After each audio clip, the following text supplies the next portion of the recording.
The mathematicians only are dealing with the structure of the reasoning, and they do not really care about what they're talking.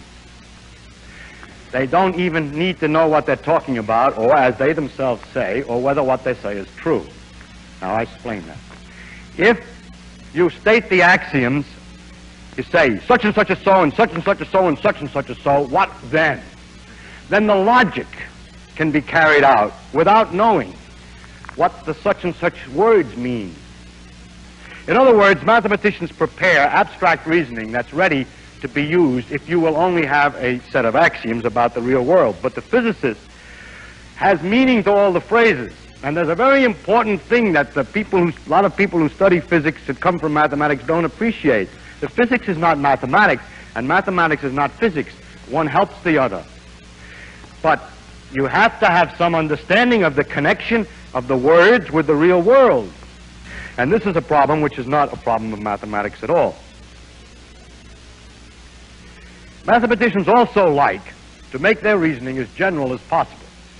If you say, I have a three-dimensional space, ordinary space, I want to talk about ordinary space. You know, you're in it, and you measure distances, and there are three numbers you need to tell where something is. You go breadth, width, and height.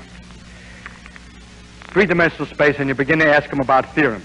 Then they say, now look, if you had a space of n dimensions, then here are the theorems. Well, I say, yeah, but I only want the case 3. Well, substitute n equals 3. And then it turns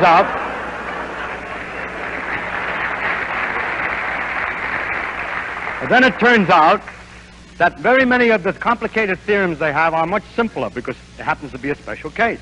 Now, the physicist is always interested in a special case. He's never interested in the general case.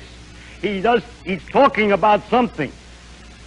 When you know what it is you're talking about, that these things are forces, and these are masses, and this is inertia, and this is so on, then you can use an awful lot of common sense, seat-of-the-pants feeling about the world. You've seen various things. You know more or less how the phenomenon is going to behave.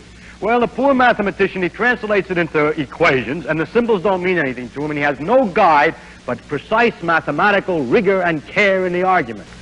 The mathematical rigor of great precision is not very useful in the physics, nor is the modern attitude in mathematics to look at axioms.